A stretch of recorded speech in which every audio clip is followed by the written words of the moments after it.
Bonjour à tous, c'est James Lou de Zurich, la casquette de Medellin. Aujourd'hui, je vais vous parler de drogue et de fentanyl. Le fentanyl, qui est justement la drogue qui va revenir sur le marché.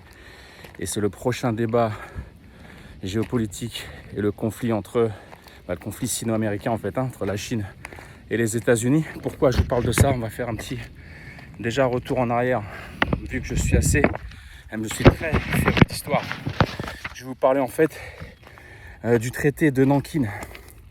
En fait, la guerre de l'opium à l'époque, où justement l'Empire britannique adorait tout ce qui était soie, porcelaine, thé. Ils adoraient ça. Donc, les Chinois, qu'est-ce qu'ils demandaient à l'époque? L'Empire Qing, ils demandaient justement, Qing avec un Q, ils demandaient justement d'être payés en argent. Donc, ce qui s'est passé, c'est que les caisses en fait de l'Empire britannique ont diminué. Et pour contrebalancer tout ça, ils se sont dit, qu'est-ce que les Chinois adorent? Qu'est-ce qu'ils aiment? Ils aiment la drogue, l'opium.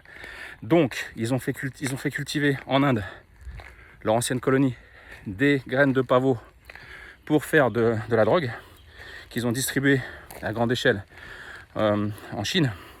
Du coup, beaucoup de drogués, beaucoup de problèmes sanitaires et sociaux. Les Chinois, qu'est-ce qu'ils ont fait? L'empereur, il a pris les 40 tonnes qu'il y avait à l'époque, on parle de 1840, on est en 1840, juste avant la guerre justement qui va les opposer. Il prend la drogue, il la mélange avec de la chaux et du sel, il la jette dans la mer. L'Empire britannique n'apprécie pas. Guerre de 1939 à 1942, si mes souvenirs sont bons. Bref. Du coup, les Britanniques, bien sûr, gagnent. Ils imposent une sorte de diktat, dont 12 millions de dollars, je crois, à l'époque, plus d'ouvrir 5 comptoirs. Ils les obligent justement à ouvrir l'Empire chinois au commerce. Voilà, un peu d'histoire.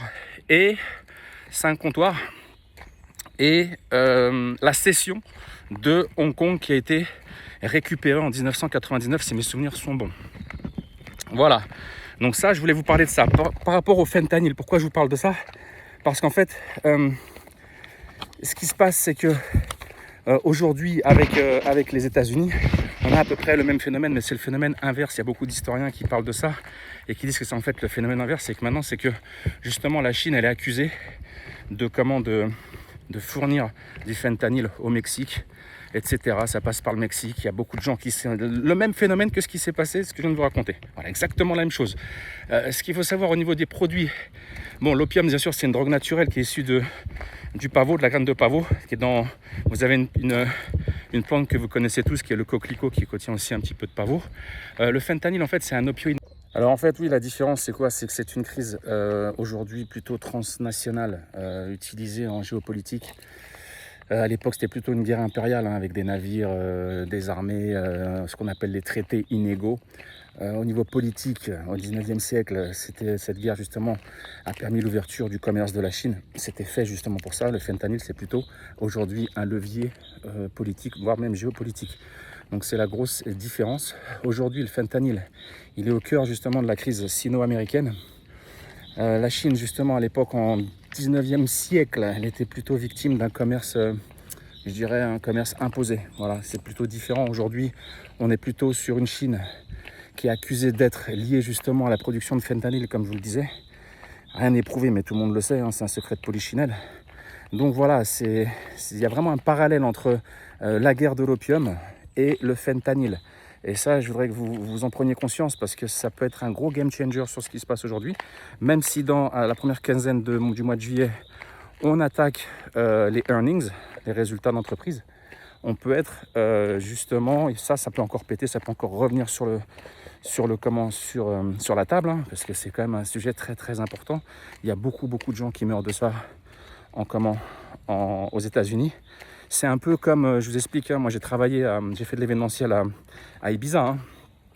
C'est un peu comme Ibiza. Beaucoup maintenant, la drogue c'est fini, la cocaïne. Maintenant ce qu'ils prennent, c'est ce qu'on appelle la kétamine. Donc la kétamine c'est un produit qui a été détourné, c'est un produit qui est utilisé en général pour anesthésier les chevaux, c'est un anesthésiant. Et aujourd'hui les jeunes hommes et les jeunes femmes utilisent ça. Ils font même des mélanges. voilà, pour délirer, voilà. C'est une drogue, mais c'est une drogue mortelle. Et la drogue, c'est de la merde. Prenez pas de drogue. La seule drogue, c'est ça, c'est la vie, les gars. C'est de faire du sport, c'est de manger de bien, dormez bien et bip, bien. Vous voyez ce que je veux dire? Ça commence par un B, bien sûr, et ça finit par un R, bien sûr. Et donc voilà, donc les gars, faites attention, comme je dis toujours sur les marchés, 75% des traders perdent en bourse et même plus. Vous êtes responsable de vos trades toujours. Mettez des stops, utilisez les options, venez en option, contactez-moi sur les options parce que vous aurez un filet de sécurité. Et comme on vous dit, je suis hedgé ou je fais de l'arbitrage, c'est toujours grâce à ça. Et après, c'est là qu'il faut prendre la bonne décision parce qu'on ne sait jamais où sont les plus hauts et les plus bas en trading. Voilà, c'était Lou de Zurich. Bon week-end à tous, enfin bon dimanche à tous parce que le week-end est bientôt terminé. Paka paka.